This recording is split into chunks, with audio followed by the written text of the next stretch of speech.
मीठा व ताजा खून। चप चप। खून के पुजारी। एक आलीशान कोठी के बड़े से हॉल में हवन कुंड से उठता गाढ़ा और कसेला धुआं फैला हुआ था। स्वाहा शुभ शांत चंडाल शैतान नमो नमो। अगले पल मांग बच्ची, क्या मांगती है? तेरी हर इच्छा पूरी होगी।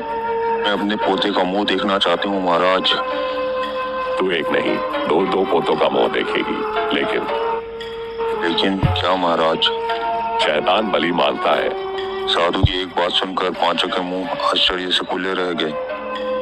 हाँ बलि, एक बच्चे की बलि। क्षमा करें महाराज, ये तो असंभव है। हम भला किसी बच्चे को बलि कैसे दे सकते हैं? बिल्कुल, ये तो बलि नहीं बल्कि हत्या होगी।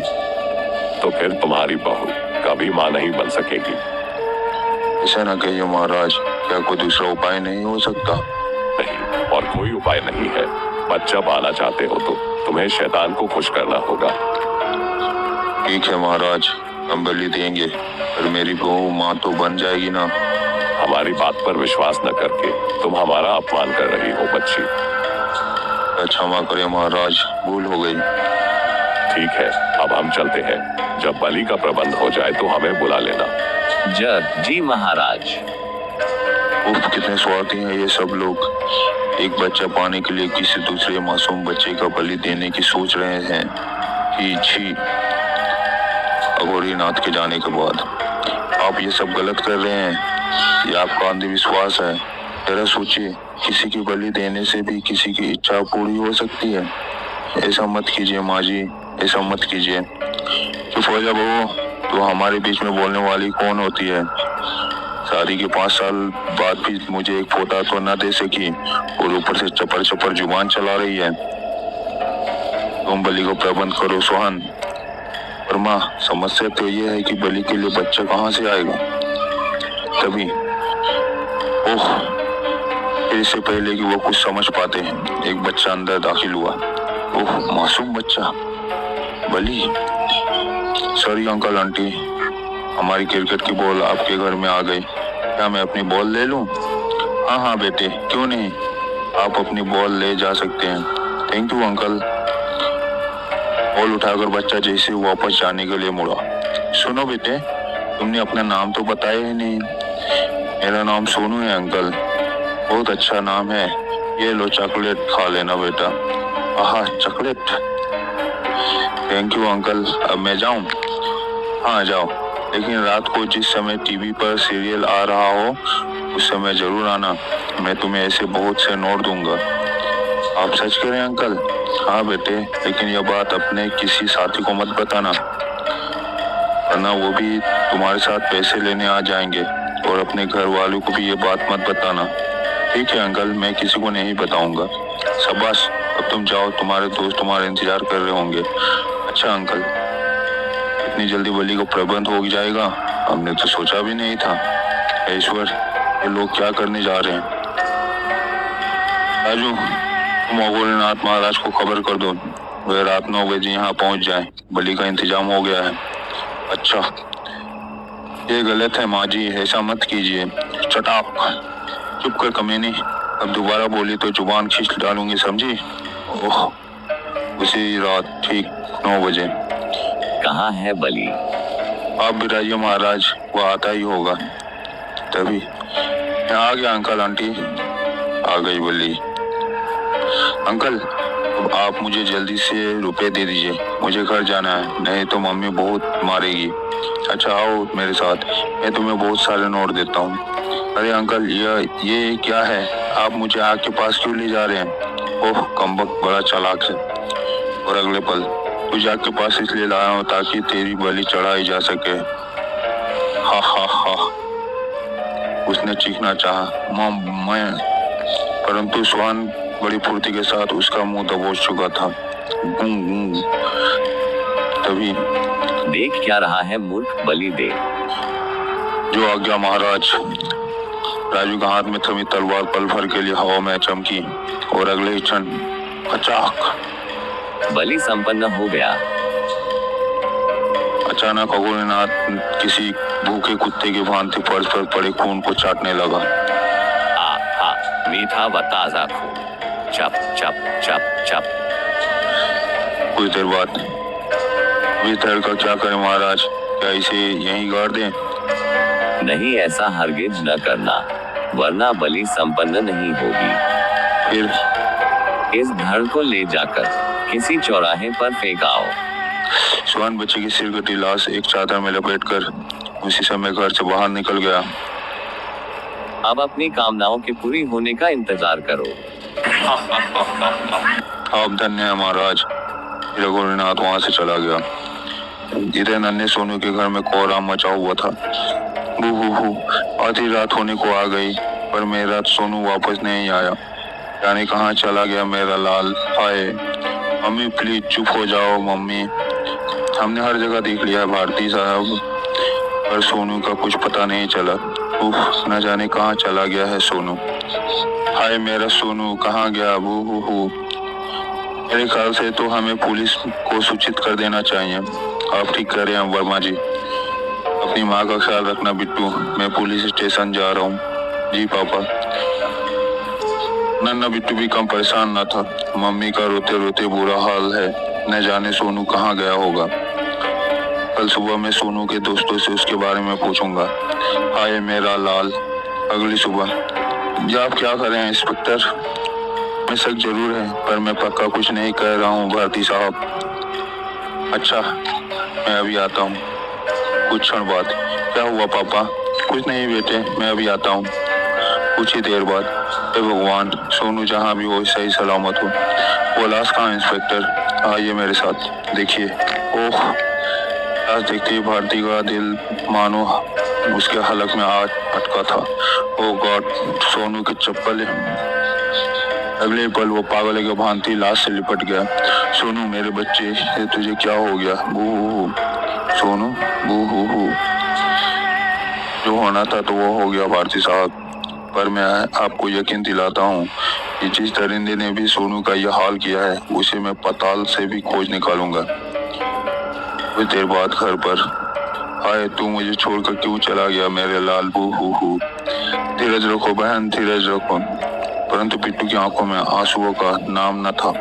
सोनू मेरे भाई, जब तक मैं तेरी मौत का बदला नहीं लूंगा, चैन से नहीं बैठूंगा। फिर कुछ दिनों बाद पुलिस स्टेशन में। क्या मैं अंदर आ सकता हूँ इंस्पेक्टर अंकल? अरे बिट्टू तुम आओ भाई आओ। ओह कैसे आना हुआ बेटे? अंकल क्या सोनू के हत्यारे का कोई सुराग मिला? आई एम सॉरी बेटे, बहुत कोशिशों के बाद भी हम कुछ नहीं जान पाए। ओह, लेकिन तुम ये सब क्यों पूछ रहे हो बेटे? बस यूं ही अंकल। अच्छा अब मैं चलता हूँ। फिर वो तेज कदमों से चलता हुआ बाहर निकल गया। उफ, इस बच्चे की आंखों में मैंने जो चमक देखी है, ये किसी बच्चे की मासूमियत की निशानी हरगिज नहीं हो सकती। दूसरी ओर सोनू के केस में जिस चाल से पुलिस चल रही है, उस तरह तो कई सालों तक कुछ पता नहीं लगने वाला है। मुझे स्वयं ही कुछ करने का प्रयत्न करना चाहिए। तभी उसकी दृष्टि मैदान में खेलते हुए बच्चों पर पड़ी। ये तो हमारे मोहल्ले के ही बच्चे हैं। सोनू उस रोज उनके साथ ही क्रिकेट खेल रहा था। मुझे इनसे ही पता करना चाहिए, शायद ये कुछ बता सके। बिट्टू उन बच्चों के पास पहुंचा। सौरभ क्या तुम बता सकते हो कि जिस रात सोनू की हत्या हुई, उस दिन तुम कहाँ खेल रहे थे? उस दिन हम इसी ग्राउंड में क्रिकेट खेल रहे थे बिट्टू। सोनू बैटिंग कर रहा था और मैं बॉलिंग। और ये इमरान खान की फुल टॉस बॉल अजरुद्दीन को, और ये अजरुद्दीन का शानदार छक्का, कटाक चनाक। ओह, बॉल ने तो खिड़की का शीशा तोड़ दिया।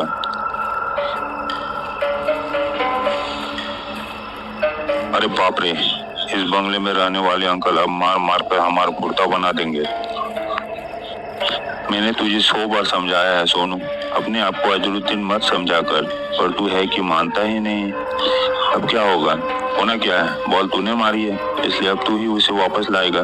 ला, लेकिन कुछ नहीं, तुझे बॉल लानी ही होगी, वरना तुझे बॉल के 20 रुपए देने होंगे। क्या 20 रुपए? हाँ 20 रुपए। अगर तू नहीं देगा तो मैं तेरी मम्मी से जाकर कह दूंगा। तब डरकर सोनू बंगले के अंदर चला गया। हम सब बाहर खड़े उसका इंतजार करते रहे। काफी देर बाद जब वो बंगले से बाहर निकला तो उसने हम सबको एक 5 का नोट दिखाया। 5 का नोट? हाँ, वह हमें 5 का नोट दिखा दिखा कर कह रहा था, देखो बंगले में रहने वाले अंकल ने बाल के साथ साथ 5 का नोट भी दिया है। 5 का नोट? हाँ, अब तुम खेलो, मैं तो चला चॉकलेट खाने। कमाल है, उस बंगले में रहने वाले लोग तो बड़े कहिया हैं, फिर उन्होंने सोनू को 5 का नोट कैसे दे दिया?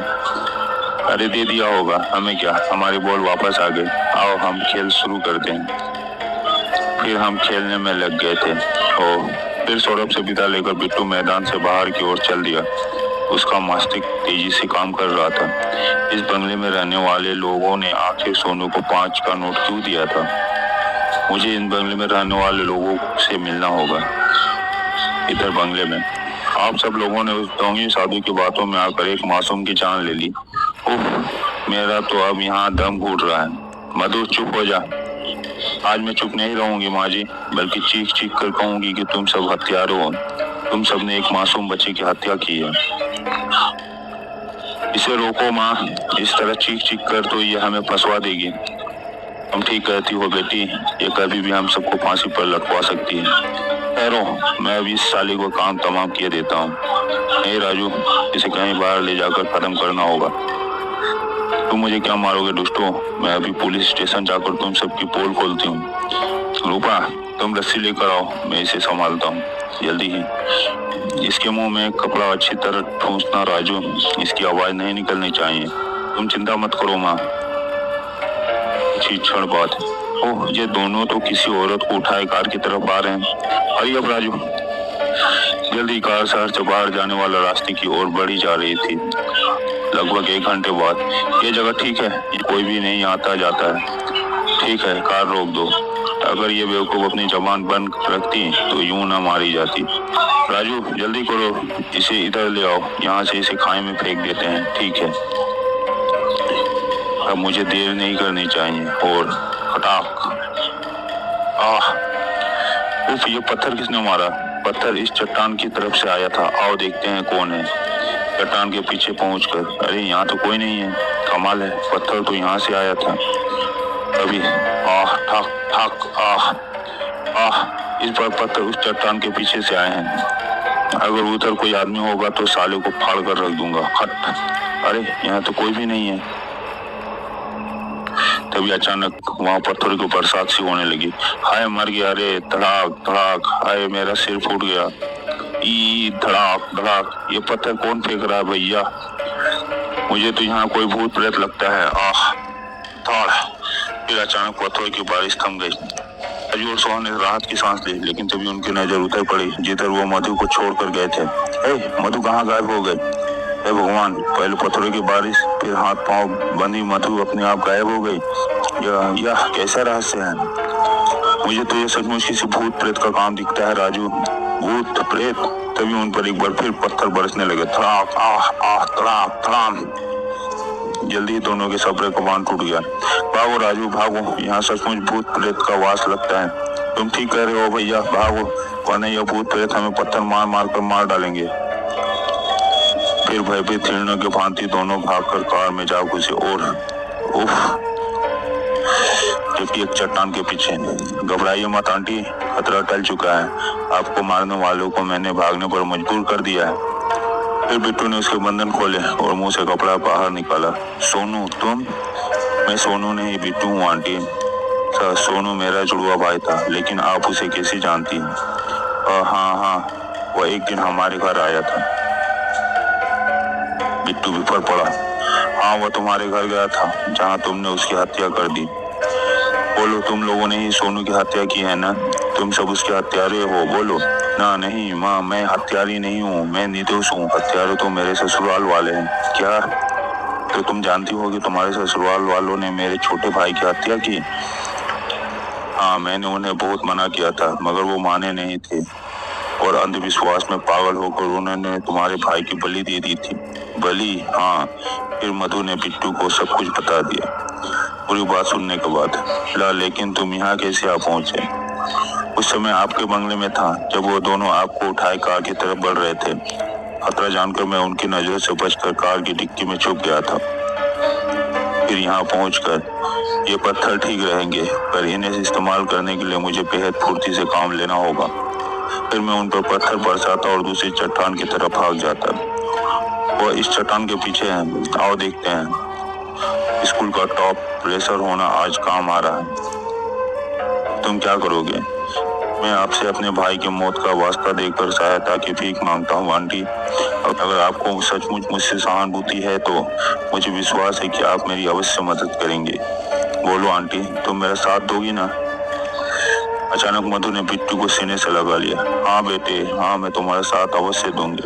मैं उन हत्यारों को अवश्य सजा दिलाऊंगी। तो फिर चलिए आंटी, हम जल्द से जल्द थाने तक पहुंचने की कोशिश करते हैं। उसी रात क्या बताऊं माँ, वहाँ सचमुच कोई भयंकर भूत था। भैया सही कह रहे हैं माँ, अगर हम दोनों समय पर वहाँ से भाग नहीं आते तो शायद वहाँ की सारी चट्टानें उखड़कर हमारे ऊपर आ गिरती। माँ, और तो और वो भूत मधु को भी उठा कर ले गया।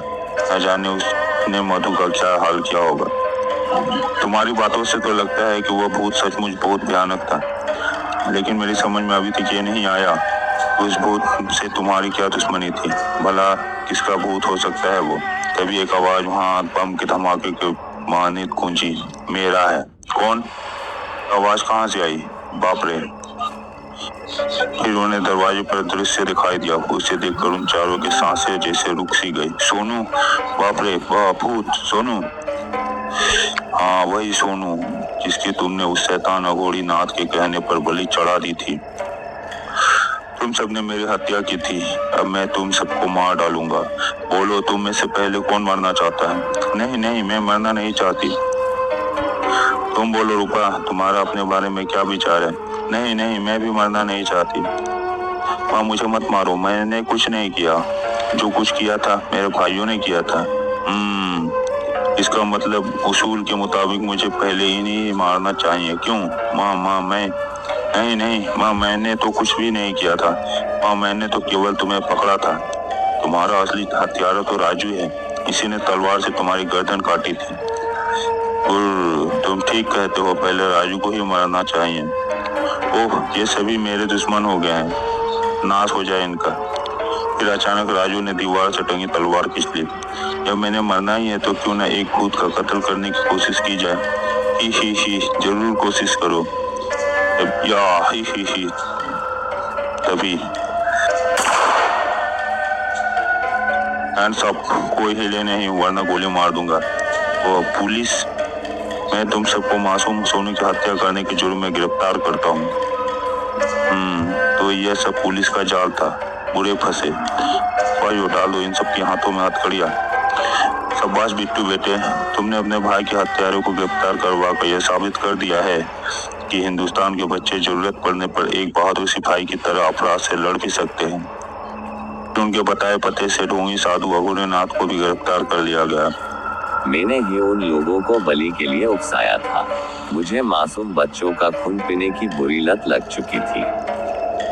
फिर अदालत में यह अदालत पांचों मुजरिमों को सोनू की हत्या का दोषी पाते हुए इन्हें फांसी की सजा सुनाती है और बिट्टू को उसकी अद्भुत बहादुरी के लिए वीरता पदक प्रदान करने के लिए राष्ट्रपति महोदय से निवेदन करती है।